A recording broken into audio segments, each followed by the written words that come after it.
망국의 군주로 유명한 조선의 제26대 왕 고종. 참 평범하고 우유부단한 왕으로 평가받는 그는 알고 보면 사랑에 있어선 불같은 남자였다는 사실.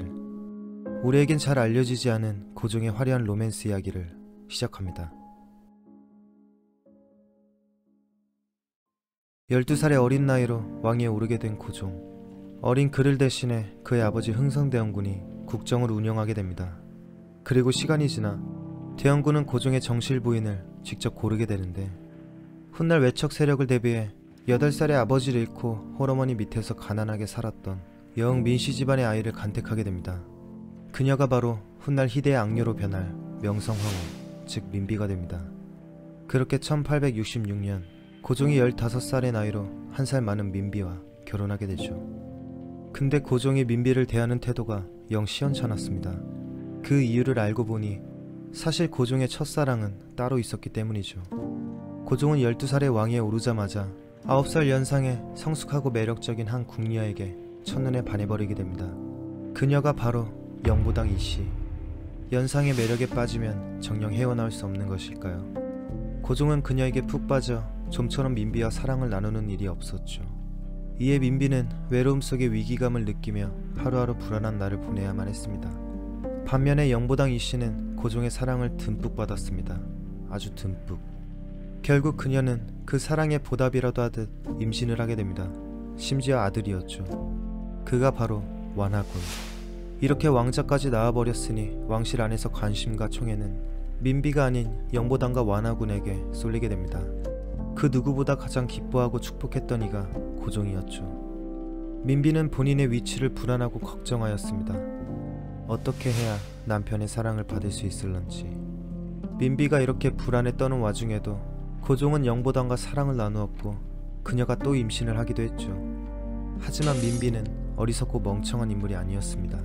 오히려 치밀하고 계획적이었죠. 민비는 서두르지 않고 침착했습니다. 천천히 고종의 관심을 받기 위해 노력했고, 그렇게 다행히 1870년 20살의 민비는 임신을 할 수 있었죠. 하지만 유산이었습니다. 아이를 잃어 침통해하는 민비의 모습을 본 고종은 그녀에 대한 측은한 마음이 생겼습니다. 그래서인지 민비는 유산한 지 2달 만에 다시 임신을 할 수 있었고, 그렇게 드디어 아들을 낳게 되었습니다. 정실 왕비의 아들이었기에 고종은 물론 민비도 세상을 다 가진 것 같았습니다. 그리고 이는 민비의 위상이 올라가는 중요한 아이였습니다. 그렇게 애지중지 평생을 사랑하고 아끼기로 다짐했죠. 하지만 유감스럽게도 아이는 큰 결함이 있었는데, 그건 바로 아이의 학문이 존재하지 않았던 것입니다. 이대로면 변도 못 보고 죽게 될 게 뻔했고, 민비는 울면서 발을 동동 구르고만 있을 뿐이었죠. 이때 여기서 시아버지 흥성대원군이 아이에게 산삼을 다려 먹이는 기적의 항방 효과를 처방했지만 결국 4일 만에 대변을 못 보고 죽어버리게 되죠. 야사에 따르면 이때부터 민비는 흥성대원군을 증오하게 됐다고 말합니다. 왕자의 죽음으로 고종은 민비만큼이나 큰 애통함에 빠지게 되었습니다. 그리고 민비를 위로해주며 더 마음이 쓰이게 됐죠. 그래서 공평하게 고종은 민비와 영보당의 침소를 사이좋게 번갈아가며 찾아 사랑을 나누었습니다. 그렇게 시간이 지나 1873년 22살이 되어도 아버지의 그늘에서 벗어나지 못하고 있던 고종. 아내 민비는 이 꼴이 마음에 들지 않았습니다. 보통 왕이 성인이 되면 물러나줘야 되는데 흥성대원군은 권력욕이 강하긴 했죠. 그때 최익현이 흥성대원군은 섭정할 이유가 없다며 퇴진을 요구하는 상소문을 계기로 민비와 고종은 흥성대원군을 하야시킵니다. 이 무렵에 민비는 아들을 낳게 되죠. 그 아이가 훗날 순종이자 조선의 마지막 왕이 됩니다.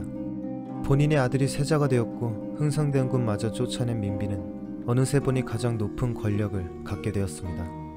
민비는 모든 요직에 본인 측근의 민씨 일가들을 앉혀 흥성대원군이 척결한 세도 정치를 부활시키고 관직을 돈을 받고 파는 매관매직이 성행했으며 부정부패가 만연한 사회가 되었습니다. 한마디로 모든 조선의 권력은 민씨 일가, 즉 민비가 손에 쥐게 된 것이죠. 그 누구도 눈치 볼 게 없어진 민비는 벼르고 벼르던 고종의 사랑 영보당 이씨를 궁 밖으로 내쫓아버립니다. 드디어 이빨을 드러낸 것이었죠. 안타깝게도 영보당 이씨의 아들 완화군은 이유 모를 원인으로 갑작스럽게 사망하게 되고, 그렇게 영보당 이씨는 홀로 쓸쓸히 살다 죽게 됩니다. 한편 1882년 부패와 차별에 분노한 구식군대들이 민씨 일가와 민비의 목을 치기 위해 반란을 일으키게 되는 사건이 발생하게 됩니다. 이게 바로 이모군란. 이때 흥성대원군이 배후에 있었고 그렇게 그가 다시 섭정하게 됩니다. 목숨을 지키기 위해 잽싸게 도망친 민비를 비록 죽이진 못했지만 흥성대원군은 민씨 일가들을 숙청하고 민비가 죽었다며 장례까지 치르게 됩니다. 그 정도로 시아버지와 며느리 사이가 최악이었죠. 한편 우리의 사랑꾼 고종은 이 난리 중에 사랑하는 여인이 생깁니다. 바로 이 여인, 궁녀 엄씨였죠. 혼란스러운 상황에서 본인을 옆에서 잘 챙겨주는 이 여인과 눈이 맞아버린 것입니다. 당시 고종의 나이 31살. 하지만 흥성대원군이 섭정한 지 2달 만에 청나라 군대가 들어와 납치하는 사태가 벌어지게 됩니다. 그리고 민비가 3달 만에 다시 돌아오게 되는데 고종은 아찔했죠. 다행히 민비는 엄씨를 보니 그다지 별 신경이 쓰이지 않았습니다. 오히려 고종을 잘 보필했다며 칭찬까지 해주었죠. 그러다 고종이 엄씨와 잠자리를 가졌단 걸 알게 되자 미칠 듯이 분노한 민비는 당장에 엄씨를 내쫓아버리고 그렇게 고종의 사랑은 떠나가게 됩니다. 평생을 가슴속에 묻어야만 할 것 같았죠. 그렇게 10년이 지나고 조선에서 왕실 최악의 사태가 일어나게 됩니다. 그 사건이 바로 일본 낭인들에 의해 민비가 살해되는 을미사대. 정말 참혹한 사건이었는데 본인의 앞에서 죽고 불태워진 부인은 영영 돌아오지 않게 되었습니다. 참으로 비통한 고종이었죠. 누가 그랬던가요? 이별의 아픔은 사랑으로 잊어야 한다. 이때 고종은 민비에 의해 10년 전에 쫓겨나 가슴 아픈 이별을 해야 했던 엄씨를 재빨리 궁궐로 부르게 됩니다.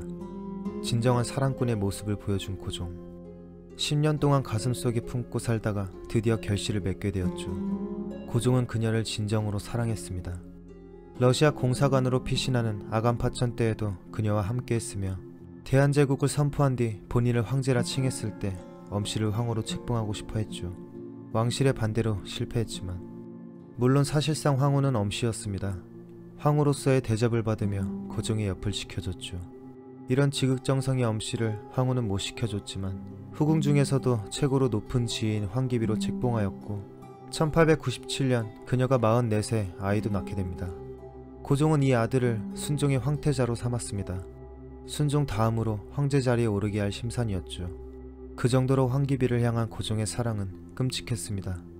하지만 안타깝게도 1910년 조선은 멸망하여 일제강점기가 시작되었고 1911년에 황기비는 장티푸스에 걸려 57세 나이로 사망하게 됩니다. 전쟁통에도 애기는 나온다는 말도 있듯이 어지러운 난국 속에서도 사랑은 영원하다는 것을 보여준 우리의 사랑꾼 고종은 그 후에도 슬픔을 달래기 위해 여러 후궁들을 더 들이며 살아가게 됩니다.